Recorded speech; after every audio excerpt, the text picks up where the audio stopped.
The Mystery of the Addleton Curse by Barry Roberts.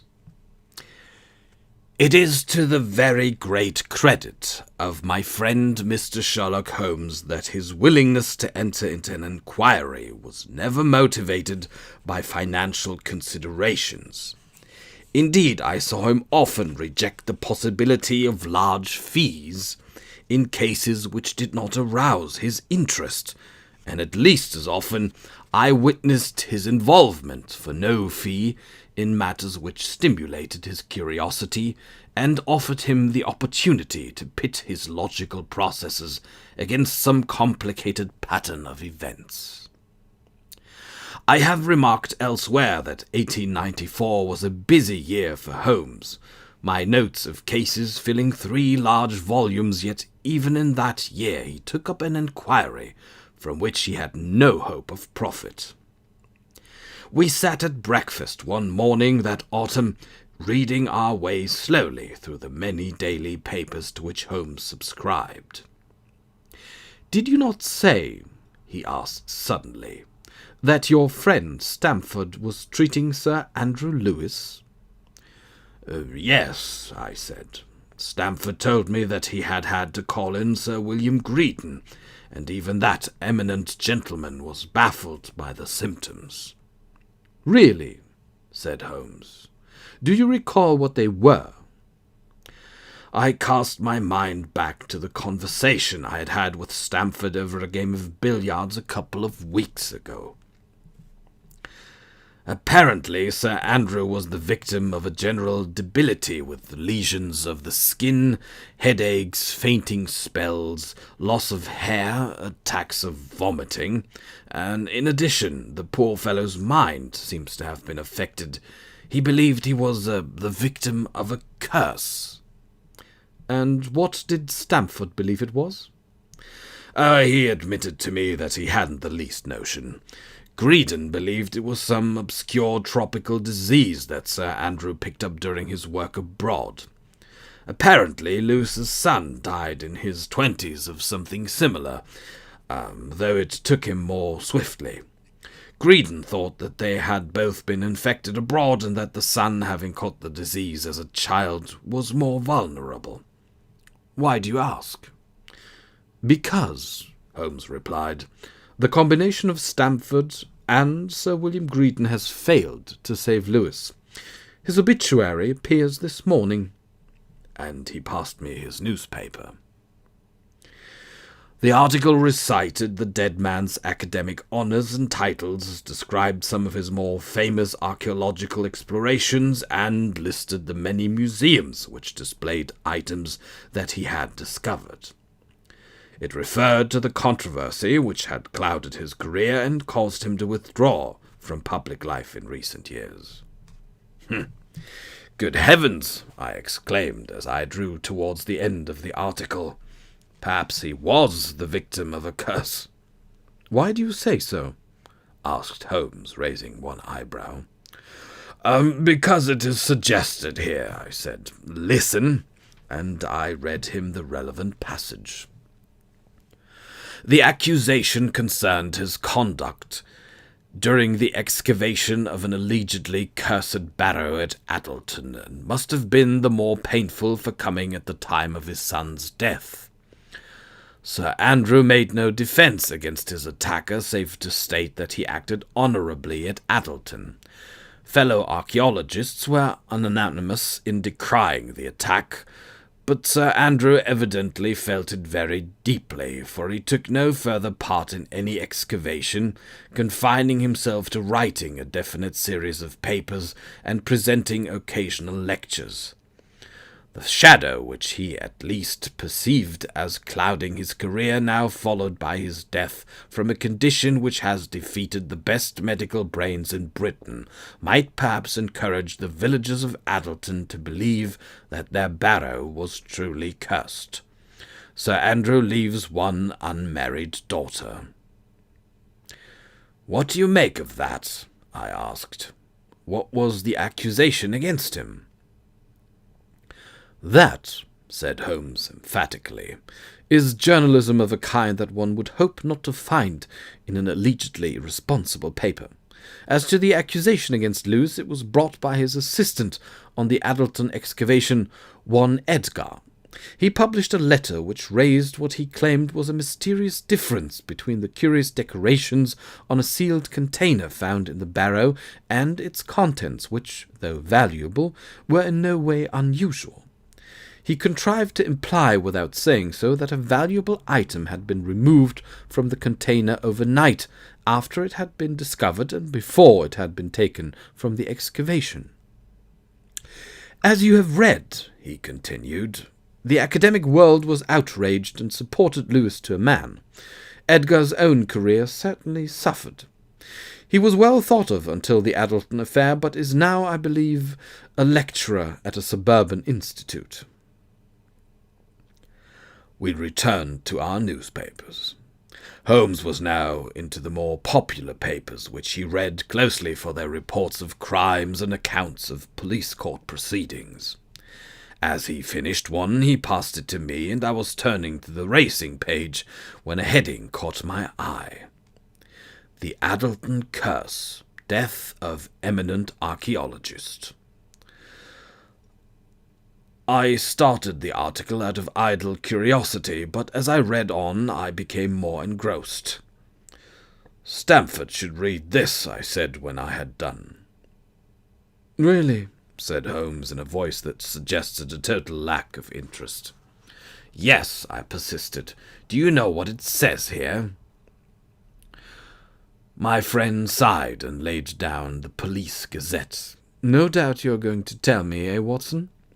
"This article," I said, "states that the Addleton Barrow had been the subject of evil legends as long as anyone can recall. It stood on Addleton Moor, surrounded by many smaller burial mounds. It seems that light falls of snow never covered it, and even in the hardest winter the snow always melted on that barrow first. The locals call it the Black Barrow because the grass would not grow on it." "Watson," interrupted Holmes, "the grave on which the snow melts soonest, and where the grass will not grow, is a commonplace of rural legend. Half the country churchyards in Britain claim such a grave." "I know," I said, "but that's not the interesting part.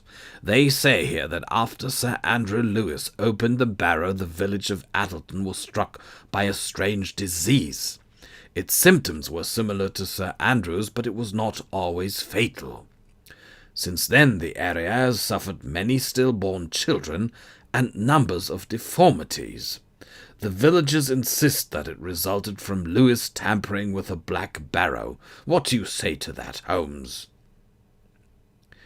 He looked thoughtful for a moment. "Sadly, that is not the most reliable of our public prints, but if its report is true, then the matter is a singular one. What is your medical opinion, Watson?"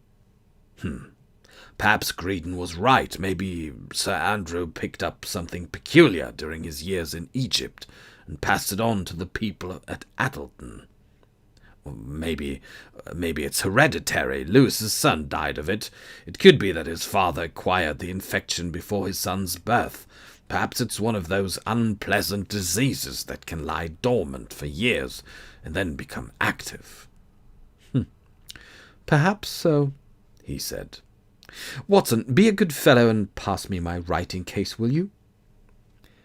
He busied himself with a letter, and I believe that the Addleton affair had passed from his mind until he reverted to it at breakfast a couple of days later. "Do you recall our conversation about the death of Sir Andrew Lewis?" he asked. "Certainly," I replied. Holmes lifted a letter from beside his plate. "The press accounts of the affair excited my curiosity," he said, "to the extent that I dropped a line to the county office of Health." "Did you indeed? And what does he have to say?" Holmes referred to the letter. While deploring any attempt to suggest that a curse is at work, he confirms that, in the year following Sir Andrew's excavation of the Black Barrow, the village of Addleton suffered a number of deaths from what appeared to be an obscure form of anemia, and a number of stillbirths and deformed births. He suggests that there is no connection between these misfortunes and the archaeological expedition, and that the source of the problem may be some effect of the local water supply. "And what do you believe?" I asked. "My disbelief in curses is only matched by my disbelief in coincidences. Those who have most occasion to be concerned, the people of Addleton, associate their tragedies with Sir Andrew's excavation. They may be wrong in believing that one is the cause of the other, but that does not mean that there is not a link between the two phenomena. As to the water supply, Addleton stands in a valley surrounded by hills of limestone. In such areas the water is famously pure. One recalls that the villages of South Derbyshire hold ceremonies every summer to celebrate the purity of their limestone streams, which they believe saved them from the Great Plague." "And have you any alternative explanation?" I inquired. "It is far too early for that," he replied. "It would be a serious error to attempt an explanation when we have so little data. Our next effort must be to acquire further information so that the full pattern of these curious events reveals itself." It was the afternoon of the following day when he inquired, "Have you any engagement this evening, Watson?" When I replied in the negative, he said, "I thought we might take in this evening's lecture at the Aldridge Institute. Mr. Edgar, of Addleton fame, is lecturing on The Stones and the Stars, apparently a dissertation on Sir Norman Lockyer's theory that ancient religious monuments were constructed in relation to the movements of heavenly bodies." The Institute turned out to be in a remote part of South London, and Mr. Edgar's lecture was not well attended. Nevertheless, it was an interesting evening. Edgar was a man of about 40, with the long hair of a scholar and owlish spectacles that imparted a solemn aspect to his face, though his lecture revealed a ready wit. His lantern slides from photographs which he himself had taken were not only informative, but in some cases strikingly attractive. I recall particularly a picture of the great Trilithon at Stonehenge lit from behind by the rising sun of midwinter. His arguments in favour of Lockyer's theory, though complex, were lucidly explained for a lay audience and convincing.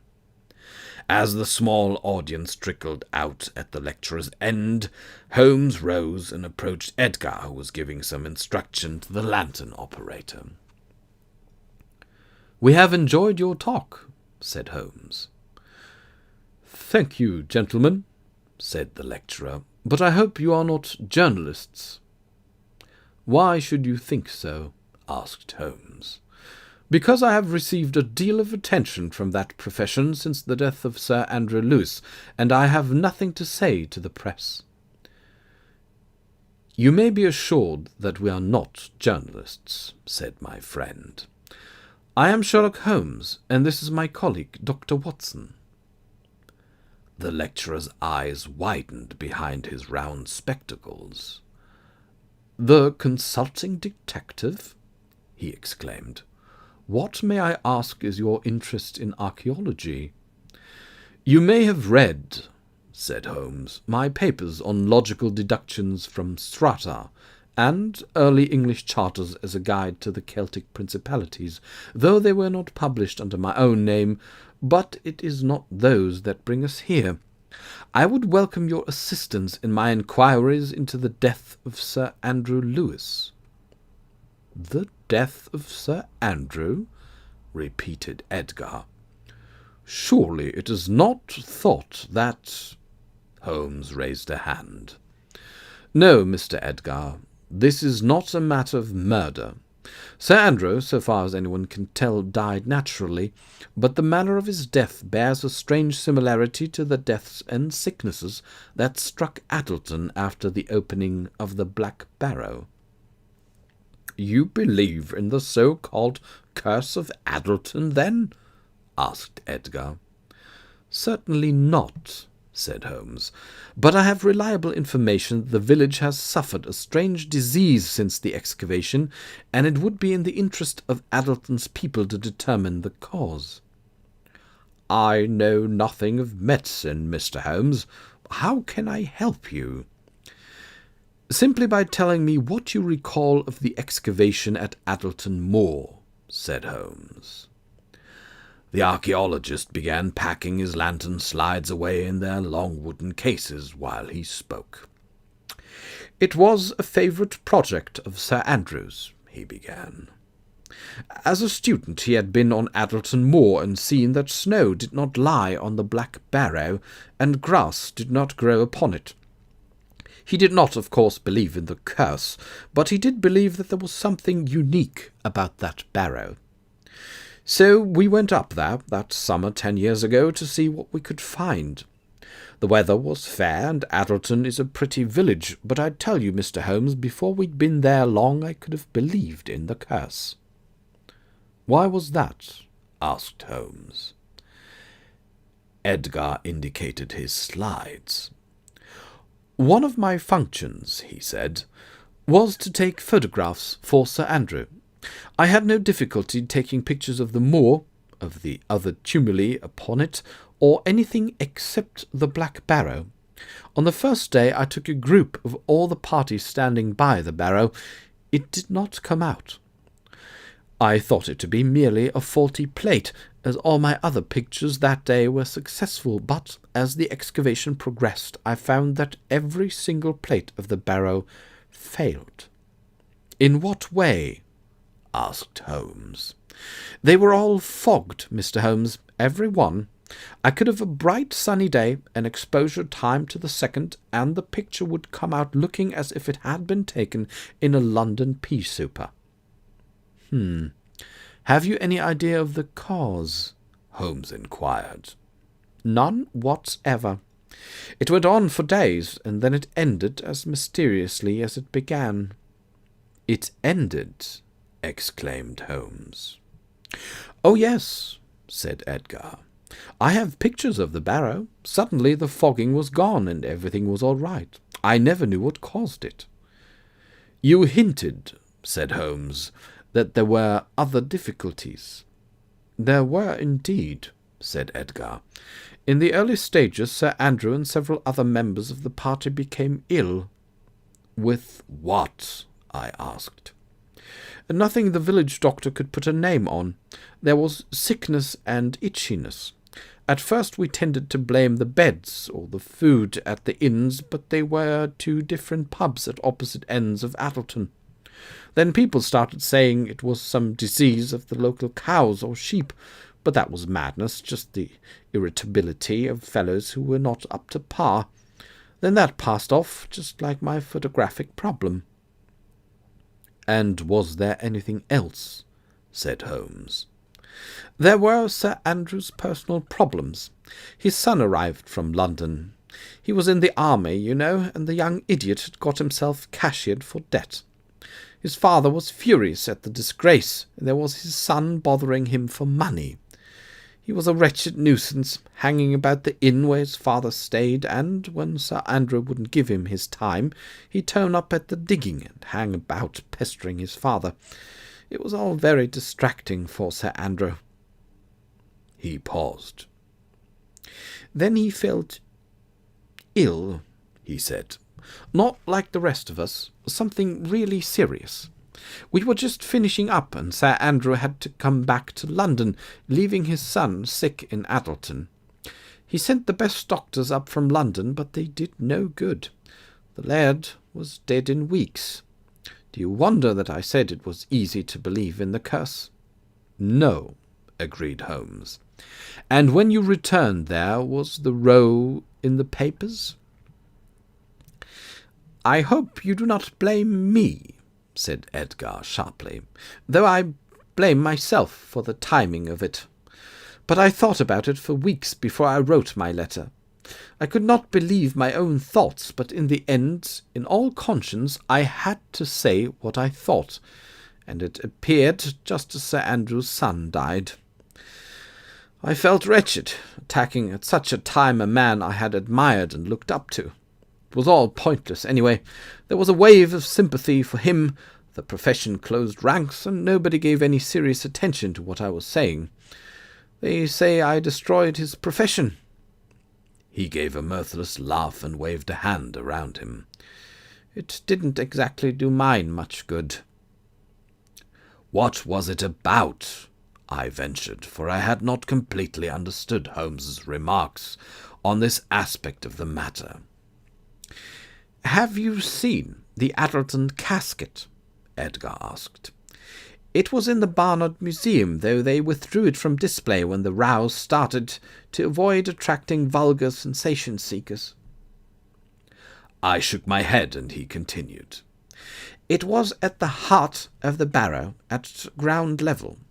Now, usually you find a small stone chamber with ashes, or pots with ashes, bits of burned bones, a few funeral artifacts, that kind of thing. When we reached the bottom and uncovered the top of the casket, we were delighted. We knew we'd found something utterly unique. We had come to the usual box of stone slabs, and when we removed the top slab, there was this magnificent casket. It was oval, made in bronze with silver, and enamel decoration all over it, the finest work of its kind I've ever seen." He paused, and his eyes turned beyond us. "There was just Sir Andrew and myself that evening. The sickness was at its height, and the other fellows had gone down from the moor at tea-time, but sick or not, you couldn't keep Sir Andrew from his work. I stayed on with him because I didn't like the idea of him up on the moor alone. It's a creepy sort of place, you know. Well, it was late, almost dark, when we uncovered the casket. We went to lift it, but it was infernally heavy, and in the end Sir Andrew said to cover it up and leave it, let the other fellows see it in situ in the morning.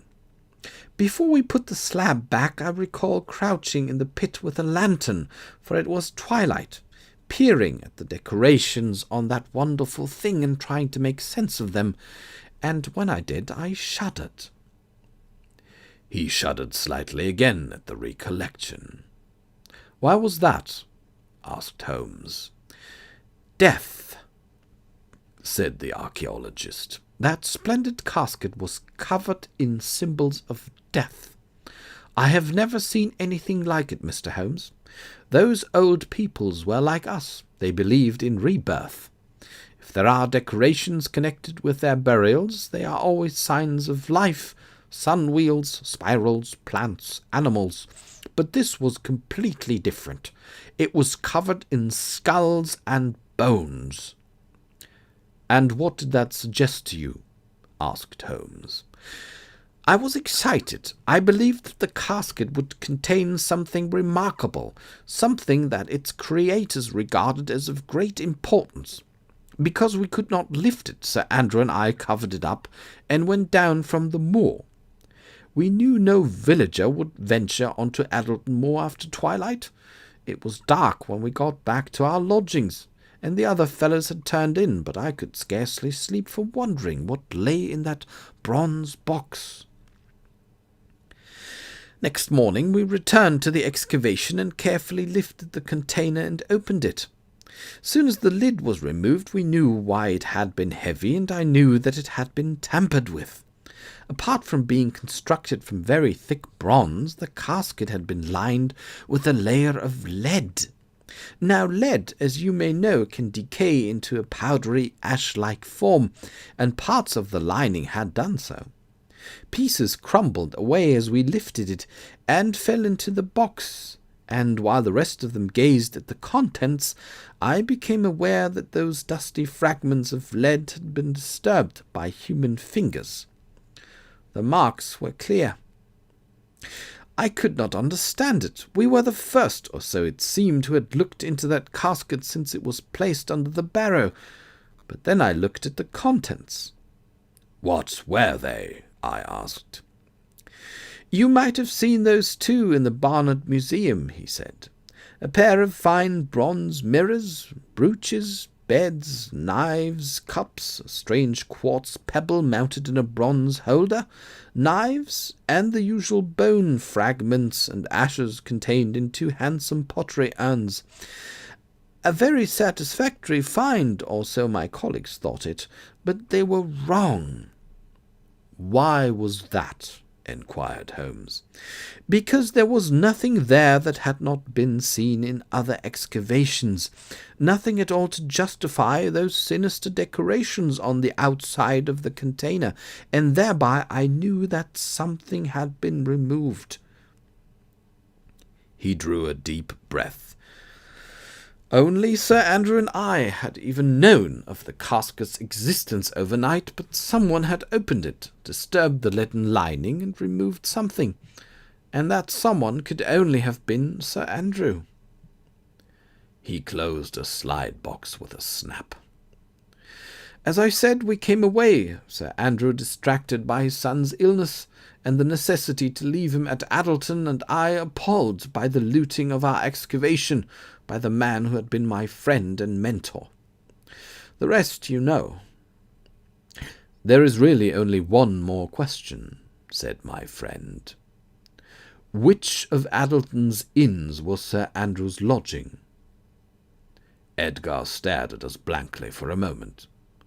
The Goat and Boots, he said shortly, and turned away.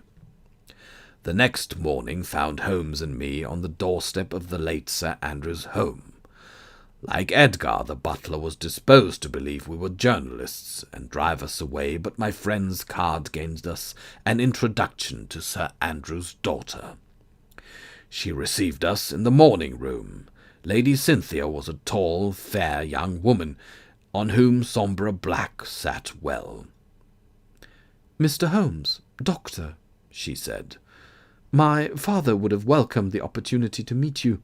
He read your accounts, doctor, of Mr. Holmes's cases with great pleasure, and approved of your application of logic." "It is kind of you to say so," said Holmes, "and I could have wished to meet in happier circumstances, but it is about your father that we have called." "About my father?" she queried. "Surely you do not believe that there is anything suspicious about his death? Sir William Greedom believed the cause to be an old infection from his Egyptian explorations, similar to that which carried off my poor brother." "You must not assume that my involvement indicates a crime, Lady Cynthia.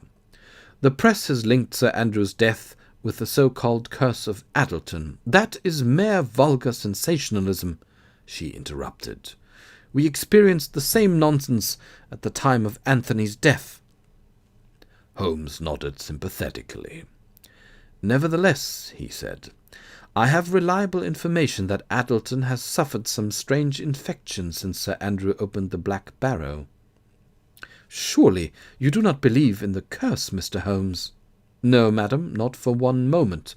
But I have often observed that what the superstitious or the lazy-minded call supernatural or coincidental is, in fact, the occurrence of two striking events which have a common cause or share a connection. I believe that such may be the case here." "If it will prevent deaths such as my brother's and my father's," said Lady Cynthia, "then of course I will assist your inquiries. How can I help you?" "You might tell me what it was that occupied Sir Andrew's mind in his last days, Lady Cynthia." An expression of pain passed across her features. "When he first fell sick," she began, "he became anxious to write up his paper on Addleton. He had never published it, you know, because of the row with Edgar. But he never completed it, for he would fall into strange excitements and sudden obsessions." "And what form did they take?" asked Holmes. He began to blame himself for my brother's death. When his own health was already failing, he insisted on travelling alone to Addleton, saying that he must ask Tony's forgiveness. I pleaded to travel with him, if he must go, but he said that he must go alone." She gazed at the handsome portrait of her father which hung above the fireplace. After that his health deteriorated rapidly. While he was not yet confined to his bed, he sat in his workshop scribbling endlessly. "Do you have any of his scribblings?" asked Holmes. "No, Mr. Holmes. I looked at them after his death, and they were unconnected nonsense. I destroyed them." "Might we see his workshop?" asked my friend. "By all means," she replied, and rose from her chair. We followed her to the rear of the house, where she led us into a long room lit by 3 tall windows that overlooked an attractive garden. Its walls were lined with bookshelves, and down the middle ran a long, solid table, littered with tools and scraps of various materials. In one corner stood a writing desk. "This was always my father's working place," said Lady Cynthia. "Please feel free to make any examination that you wish. If you will join me in the morning room when you have done, I shall arrange some tea." And she withdrew. Sherlock Holmes looked about him. "I think you had better take the books," he said. How do you mean?" I queried. "Examine the bookshelves, Watson, for anything which occurs to you as out of the ordinary." "But I'm not sure that I know what an eminent archaeologist would ordinarily read," I protested. He ignored me and began to pace around the big central table. I turned to the bookshelves and attempted the task that Holmes had set me. There were shelf upon shelf of archaeological journals, some in foreign languages. There were works on history, legend, and folklore, but nothing that struck me as anomalous. Eventually I turned back to Holmes, who was looking at some objects at one corner of the bench. "He seems to have nothing here but professional reading," I observed. "Very well," said Holmes. "Then we must make what we can of his workbench." And he passed to me a small dark pad. "Moleskin," I said, as soon as my fingers touched it. "A piece of moleskin folded over and stitched into a pincushion, perhaps?" "Moleskin," confirmed my friend, "but not a pincushion, I think. Smell it, Watson." I lifted the little pad, and my nostrils wrinkled. "Faugh!" I exclaimed. "It reeks of rancid tallow." "Precisely," said Holmes. "And what about this?" He picked up from the bench a curious wooden object, and I took it from him. It was about 18 inches long and rounded at one end to form a handle such as one would find on many tools, but above the handle it widened out, one side being flat and the other curved. The opposite end from the handle was cut quite flat. It was evidently a manufactured object and had been stained, though the curved and flat surfaces bore signs of impact. "I've never seen anything like it," I said. "Are you sure it is complete?" "Oh, it is quite complete," said Holmes, "and exactly what I expected to see. Now I think it only remains to examine the writing desk." The desk yielded little. The pigeonholes had been cleared, and there were 2 notepads on the desk, from which the upper sheets had been removed. "Nothing here, Holmes," I said. "I do not know," he replied, and slipping his lens from his pocket began an examination of the blank notepads.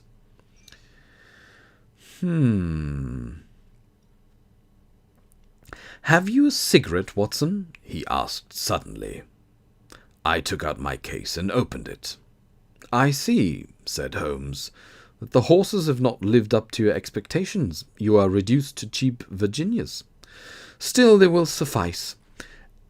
And he took one and lit it. After a few vigorous puffs, he leaned over the desk and tapped his ash onto one of the notepads, rubbing it into the paper with his forefinger. After a moment, he smiled. "See," he said, lifting the pad. The ash has darkened the paper, except where it has been compressed by the weight of a pencil on the sheet above. Now what have we here? He held the paper to the light. We have some decipherable words, Watson, and they seem to be poor Tony's death. Now what will the second pad reveal? Soon he had applied his process to the second pad and examined it. Lead, lead, lead, he read from it, each time with a question mark. That seems to be all on this one. He crumpled the 2 ash-stained sheets into his coat pocket and straightened up. I think, he said, we should take our farewells of Lady Cynthia. While we took tea with Lady Cynthia, Holmes assured her that he expected to unravel the mystery of her father's death and would communicate with her when his researches were complete. I, however, had been growing more mystified at each of my friend's moves, and in the cab back to Baker Street I said so. Watson, Watson, he said, shaking his head, it was you who drew my attention to this pretty little puzzle. Since then I have merely pursued a completely logical investigation into the mystery, and have been able to acquire certain data which will, I firmly believe, lead me to a successful conclusion. You should know my methods well by now. Surely you have some inkling. I shook my head. Then consider these important facts, he said, striking them off on his fingers as he announced them. Firstly, the people of Addleton believe the Black Barrow to be accursed because grass does not grow and snow does not lie upon it. Secondly, the county medical officer of health confirms that a strange disease struck the village after the opening of the barrow. Thirdly, Mr. Edgar believes, with good reason, that something was removed from the barrow illicitly. Does none of that assist you? I had to admit that it did not, and he shook his head again in wonderment, but offered no further explanation. What will be your next move? I asked, seeking some indication that might help me. I should have thought, he said, that also would have been obvious to you. We must go to Addleton and view the locus in quo, indeed the scene of the crime. But I thought you believed there was no crime here, I exclaimed. I set out, said Holmes, to solve a medical mystery, but we have stumbled across crime on our path. There has been a crime, Watson, one with very far-reaching consequences. The next afternoon found us in Addleton, a stone-built village which consisted largely of one long street, with an inn at either end, huddled deep beneath the great square bulk of Addleton Moor. Once we had settled our baggage at the Goat and Boots, Holmes sought out the village's only doctor. Dr. Leary was an affable Irishman in his 40s who welcomed us into his surgery. "And what," he asked when we had introduced ourselves, "brings a famous consulting detective all the way from London to Addleton? We have no murders here, Mr. Holmes, and apart from a bit of head-thumping amongst the quarrymen on pay nights, we have no other kind of crime." "But you have a mystery," said Holmes. "A mystery? Oh, surely a man of reason and logic like yourself is not looking into the curse of the Black Barrow." "Certainly not," said Holmes. "I am, however, looking into events which have led the popular press to allege that the curse is real, namely the death of Anthony Lewis, the deaths, sicknesses, stillbirths, and deformed births that have occurred here, and the recent death in London of Sir Andrew Lewis. Would you deny that they create a curious pattern?" There certainly seems to be a connection, though, like you, I reject the supernatural explanation," said Dr. Leary. He groped in his pocket for his pipe and lit it. When it was well alight, he continued. "I came here, you know, fresh from medical school. I thought I'd found a nice pitch," he said. "A pretty village, a bracing climate, clean water, nice people, and nothing much to worry me, or them, except old age and quarry accidents. And so it was for the first few years. And then they opened the Black Barrow, and it wasn't cursed then. It certainly deserves to be so. What did you make of the sickness that affected the excavators? Holmes asked. Very little, I admit. It was not serious, and it might have had a number of causes. They were sweating away on the moor in the summer sun, some of them young fellows who were most used to a pen than a pick. I thought it could be a touch of the sun, and I treated it as such. And young Lewis, said my friend. Ah, that of course was different. At the time I made no connection with the archaeologists. He came to me first with burns on his hands. I thought he had picked up something too hot with both hands. He said that he had not, that he had red patches appear on his hands for no reason, and then open up like burns. I treated him with salves and wondered if it was some foreign skin disease, for he told me that he had been abroad as a child. The doctor puffed at his pipe reflectively. Then it got worse. He had fainting fits, headaches, nausea. Soon he was too weak to leave his bed. His father sent the best of hardest sleep to help me, but they were helpless. We could only watch him fade away. And how did the sickness spread? Inquired Holmes. Very quickly, said Leary. Though it was never as fierce as in young Lewis. The next was the boot boy at the Goat. He died some weeks after the young man.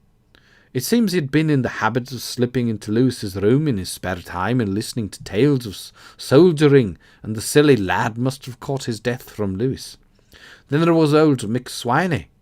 He was a retired peeler who spent all his time in the Goat. He was old enough to go at any time if he hadn't pickled himself in alcohol, but he'd never had much in the way of sickness until the end. He had the vomiting and that, but not the burns, but it was clear it was the same thing. That was when I called in the county officer of health. We went over everything, the food and drink at the Goat, the water, the bedding, everything. There was nothing to find. The place was as clean as a whistle. Your medical officer seems to think the disease is waterborne, said Holmes. Ah, rubbish, said Leary. He says that because he can't think of anything else. We have deep limestone wells here.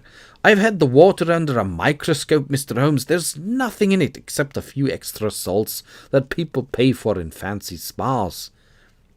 And what do you make of it, Dr. Leary? I've racked my brains for 10 years, he said. I know no more about that disease now than I did then, except one thing. As well as the deaths, we had a few cases that were milder. When the death and the sickness stopped, we thought it had gone, but then there came the births you have heard about. I didn't see how it could have been the same thing, but now I'm sure it was. And what made you so sure? Asked Holmes. Geography, said Leary. Lewis died in the Goat. The boot boy died in the Goat. McSwiney drank in the Goat. Those who had the sickness drank in the Goat, though not so much as McSwiney, Lord save him. When the stillbirths and the deformities occurred, I saw the same pattern. They were all at the end of the village, close to the Goat. And I'll tell you one more thing. All of the women were already pregnant when Lewis died. He knocked out his pipe on the fender. Holmes steepled his fingers in front of his face for a moment, then looked up at the Irishman. Is it over? He asked. Oh, yes, it's over, for now. But we don't know what it is or how it came here. I can't tell my people that it won't happen again. I hope, said Holmes, that I can give you that assurance in the very near future. Is there anything else at all that you believe may help us? Leary laughed. They say there is a bright side to everything. You won't have seen it in the papers, for they only deal in bad news. But we did have 2 miraculous cures at the same time. What were they? Said Holmes. Oh, one was Mary Cummins, the daughter of the landlord at the Goat. She was 17 at the time, sweet, pretty thing, but she started with blinding headaches, dizziness, fainting. This was before the barrow was opened, when there was no thought of a new sickness. Nothing I could do for her made any difference. Soon she had spells when her mind wandered. I began to wonder about a tumour on the brain, but do you know that while others were sickening, she suddenly got well? She lost all her symptoms, and she's as right as rain to this day. The other was old Mrs. Henty, next door to the pub. Her daughter-in-law was the mother of one of the deformed babies, but Mrs. Henty had a persistent eczema on both forearms. She'd had it all her life, she told me, but it vanished in days. Astonishing, said Holmes. Now, Doctor, we have taken up enough of your time. I assure you again that I believe I am well on the track of this thing, and I will let you know my conclusions. We dined that night at our inn, and had the good fortune to be waited upon by the same Mary Cummings that Dr. Leary had mentioned to us. Whatever her difficulties of 10 years ago, she was now a buxom, raven-haired countrywoman in her middle 20s, vigorous and witty. After dinner we established ourselves beside the fire in the back parlour, where Mary brought us our drinks. "Miss Cummings," said Holmes, "may I ask you if you know why Dr. Watson and I are in Addleton?" She smiled. "'Tis no business of mine," she said, "but I hear tell you've come about the Black Barrow." "Perhaps you would sit with us for a moment," he suggested. "You are right that we are investigating the singular disease that affected the village when the barrow was opened." She took a chair, and he continued. "I believe that, so far from being one of the sick, you actually recovered from an illness at that time. Would it embarrass you to tell us about it?" "Oh, not at all, sir," she replied. "I had been ill for nearly 2 years, and getting worse all the time. First it was giddy spells, then faints, then cruel headaches, and sometimes I seemed to lose my wits altogether. Dr. Leary tried all sorts, but it kept getting worse. He said I should have to have an operation on my head, and I was rare frightened. But then, so fast as it came, it was gone. And as true as I'm sitting here, I've never known a day's sickness since." "Remarkable," said Holmes. "And to what do you attribute your cure?" "Well, they say as all the sickness came out of that old barrow, and if it did, I say as my cure came out too." Holmes eyed her thoughtfully. "You remember young Mr. Lewis?" he asked. "Indeed I do," she said. "Poor young man. He was all in trouble with his father, and then to die like that." "Did you know him well?" She blushed prettily. "Well, sir, when he was well, he would make up to me. No more than was proper, though, and I dare say I was younger then and looked after him a bit special because of it." "Did he ever show you or tell you what he had in his possession?" asked Holmes. "How did you know about that?" she asked. "He said as no one knew he had it, and I must keep his secret." "You need not fear my knowing, Mary," said Holmes. "May I ask what it was?" "Well, I had gone to his room one day to tidy up, you know, and he came in. Now, father's always been very strict about me not lingering in guest rooms when they're there, so I made to go. But Mr. Lewis said, 'Let me show you something.' He pulled his trunk out from under his bed, and he took out a great old pot, a big round earthenware pot with a lid. 'What's that?' I said, and he smiled and said, 'That's the strangest thing in the world. It'll be the making of me.' And then he took my hand and put it on the pot, and it was warm outside, like a brick that's been in the oven. I pulled my hand away, but he turned the lamp down and says, 'Look at this, Mary.' He lifted the lid off that pot, and there was a beautiful blue light came out of it, all shimmering like water. It took my breath away, I tell you. 'Whatever's in there?' I said, and he smiled again and said, 'My fortune, Mary, no matter what my father may do,' and he closed the lid again." "And what did you think it was?" enquired my friend. To tell the truth, I thought it was magic. I've never seen the like before or since." She got up from her chair. "I'll tell you something else, Mr. Holmes, that I've never told nobody.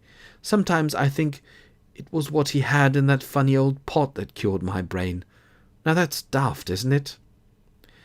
"You may very well be right, Mary," said Holmes. "If we might ask one more favour, is Mr. Lewis's old room occupied?"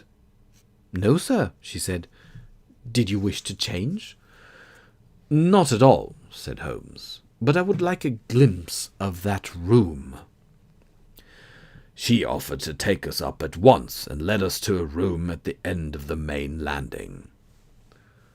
Holmes stood in the middle of the little low-ceilinged bedroom, then stepped to the casement. "You can see the moor from here," he observed. "And whose is that cottage next door?" "Oh, that's old Mrs. Henty's," said Mary. "She had a cure too. All her skin trouble went. Poor Mr. Lewis, and little Georgie the boot boy, and old McSwiney, they all went, and all them others was sick, but Mrs. Henty and me, we seemed to get the good side. Funny, isn't it?" "It is certainly strange," said Holmes, and led the way out of the room. Holmes was down early in the morning at the breakfast table before I joined him.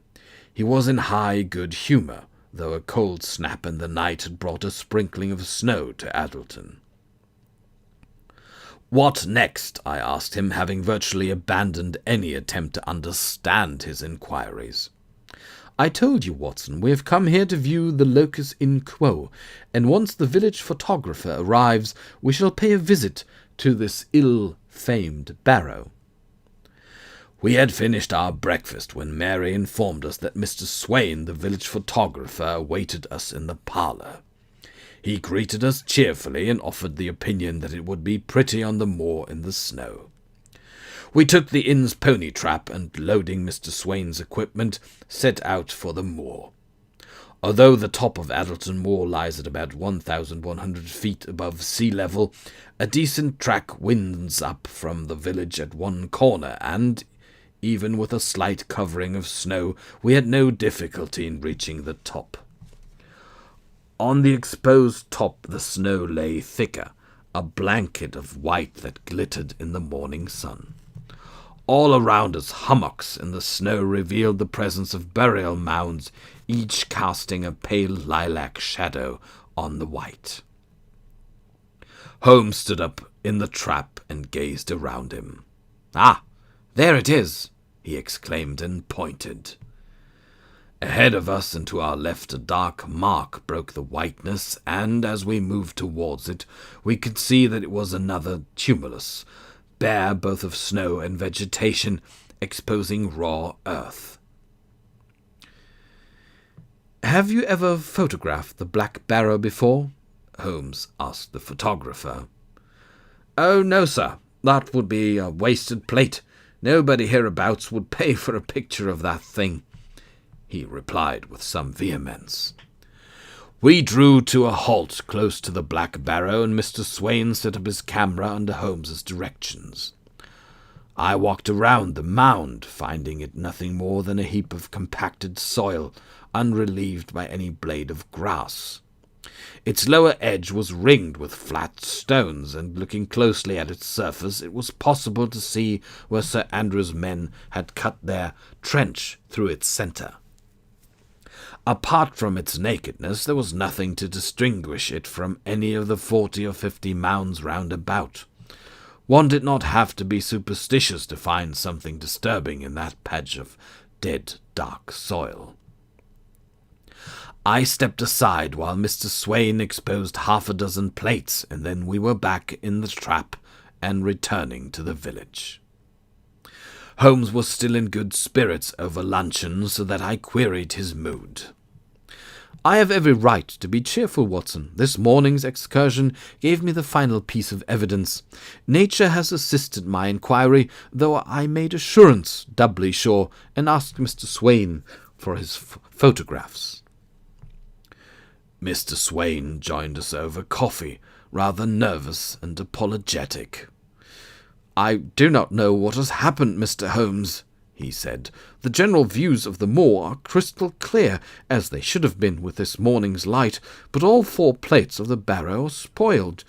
Look," he said, and laid the box of plates on the table.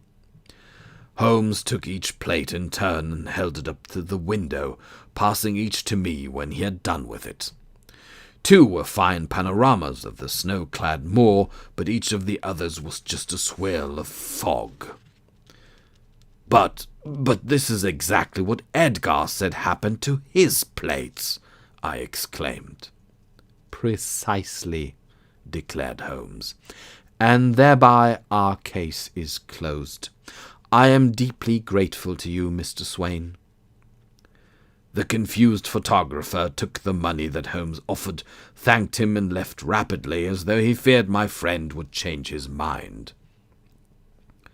When the coffee was done, Holmes drew out his watch. "We might," he said, "catch the mid-afternoon express to London. Would you be so kind as to ask the boy for our bags and the reckoning?" On the way back to London, Holmes discoursed wittily on anarchists and poisoners, on underworld argots, and a dozen different topics, but I heard him with only half an ear, for my mind was churning in its attempts to make sense of what Sherlock Holmes evidently regarded as a successful inquiry. At length I could stand it no longer. "Holmes!" I exclaimed. "I have never been so completely at a loss to understand one of your inquiries. What in heaven's name has this all been about?" He laughed. "Do you recall," he said, "that when we had not known each other long, you took issue with me over my proposition that by logical deduction it should be possible to infer the existence of an ocean from a single grain of sand?" "Well, yes," I said, "but I was not then so familiar with your remarkable methods." "I fear," he said, "that you are not yet familiar with them. I have been engaged in one of the most enjoyable inquiries that I can recall, enjoyable because I have had to infer the existence of something which I have never seen, and to construct the pattern of its movements and assess its influence by pure reason." "You have left me a long way behind," I grumbled. "Consider the patterns, Watson," he said. The patterns on the casket?" I asked. "What of them?"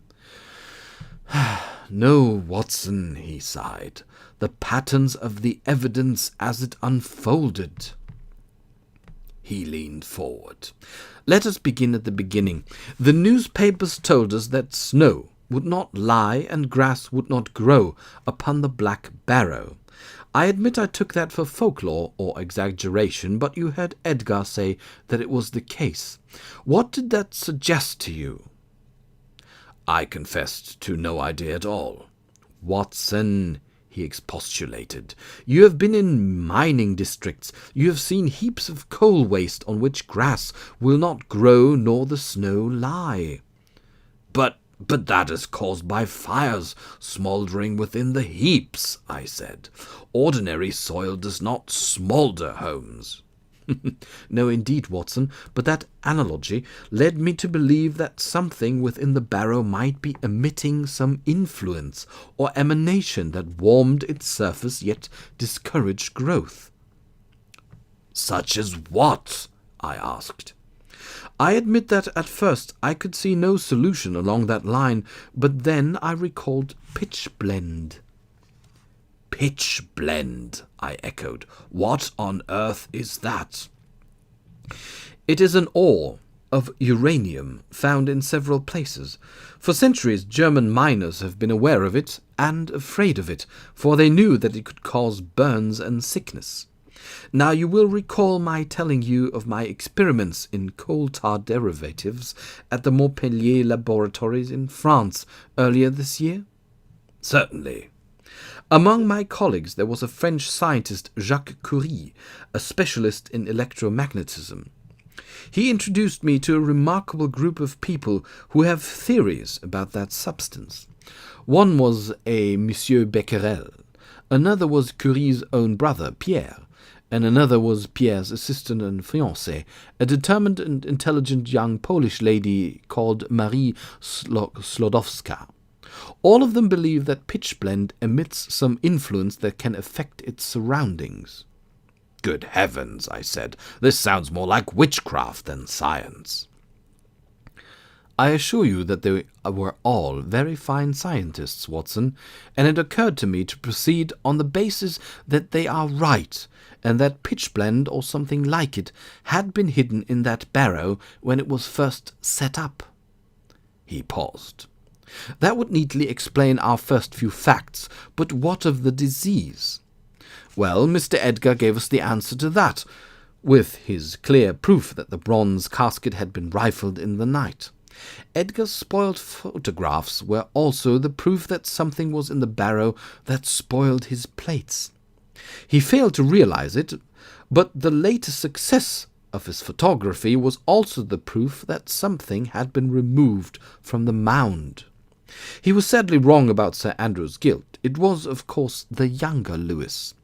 No doubt, as Edgar described, he waited at the inn for his father's return, and Sir Andrew, fresh from his discovery, would certainly have mentioned it to his son. And so Anthony Lewis robbed the Black Barrow that night as a revenge on his father for refusing to meet his debts, and by so doing he brought about his own death. By Jove, I said, I begin to see. Everyone who came near was affected in some degree, but he slept with it beneath his bed. And I shuddered at the thought of the luckless youth asleep while the malign emanations that Holmes had described seeped into him hour by hour. Exactly, Watson. I told you that we had stumbled upon a crime in our inquiries, but it brought with it its own fearful sentence. Sadly, the presence of that baleful urn at the Goat and Boots was also responsible for the deaths and other effects in the village, though I suppose we should rejoice at the good fortune of Mrs. Henty and young Mary. Evidently the influence of the substance is not entirely malign, and, if my friends on the continent can refine and control it, it may yet prove a blessing. If it can destroy a malignant tumour, it will be an enormous blessing, I said. But how came Sir Andrew to die of its effects, and why does the snow still not lie on the Black Barrow? Is there more of the stuff still in there? Holmes shook his head. Sir Andrew would have realized his son's crime when he saw what was in the dead man's trunk, and to spare his dead son further shame, he hid the urn. Some were secure, apparently, for it took 10 years for the influence to affect him. When it did, he will have realized the significance of the unique decoration on the outer casket. It was a warning that nobody heeded. He could not leave that deadly urn to destroy others. His notes prove that he connected it with his son's death, and also suggested to me the remedy that he devised. The bolster confirmed it. Bolster? I said. Where was there a bolster? A wooden implement, Watson, known as a bolster or lead dresser, used by plumbers for knocking sheet lead into shape, as a moleskin pad impregnated with tallow is used to wipe the joints of leaden pipes and containers. Sir Andrew evidently recalled the leaden lining of the bronze casket and reasoned, perhaps, that it had some inhibiting influence on the ore's emanations. This morning's visit and Mr. Swain's photographs confirmed my deduction. Sir Andrew's last visit to Addleton may have been to stand at his son's grave, but it was also to return the stolen urn to the Black Barrow. He was quite right. No one will reopen that mound. The locals keep away, and there will never be a road or railway or houses on the moor. Its poisonous influence is as harmless there as if it was at the bottom of the ocean. I admit that it all makes sense, I said, but it still seems very theoretical to me. Theoretical, he snorted. The pieces of my puzzle have been the words of witnesses who had no cause to lie. All I have added is the unproven but entirely reasonable theory of a number of eminent scientists. In the absence of data, Watson, it is permissible to theorize in directions which do not conflict with such data as does exist. It seems that my application of their theory has provided Curie and his friends with further data. In connection with which, Watson, I must ask you not to add this case to your published stories, if only because publication might prematurely disclose the reasoning of my French friends and rob them of their just triumph in due course. But I must really write and tell Curie this singular tale. I confess that I had no intention of publishing an account of the Addleton affair. I could not fault Holmes' reasoning, but I could not quell a suspicion that it was all rather too logical and was not capable of proof. Holmes wrote to Lady Cynthia and to Dr. Leary, assuring them that the Addleton disease would never occur again, and also to Edgar, explaining his understandable error. That fair-minded man wrote at once to the papers saying that, in the light of new information, he wholeheartedly and entirely withdrew any implication he had made against Sir Andrew Lewis. 25 years have elapsed since the Addleton tragedy, and science has moved on. I owe my friend an apology for doubting him, and I make it here. It was less than 2 years after Holmes had explained his reasoning to me that Becquerel established the existence of an emission from uranium ore which affected photographic plates. Miss Sklodowska, or Madame Curie, as she is now widely known, realized that pitchblende contained something that emitted Becquerel rays more strongly than uranium, and thereby discovered radium, the medicinal use of which has saved countless lives. The Curies and Becquerel have richly deserved their Nobel Prizes for their efforts in turning a freak of nature to the advantage of mankind, and it seems to me that my friend Sherlock Holmes deserves recognition for having made what must surely have been the earliest practical application of their theories. As to the deadly aspects of Becquerel rays, they are now well understood by scientists. Now we know their dangers, and unlike our primitive forefathers, we do not have to fear that they will ever be carelessly unleashed upon the world.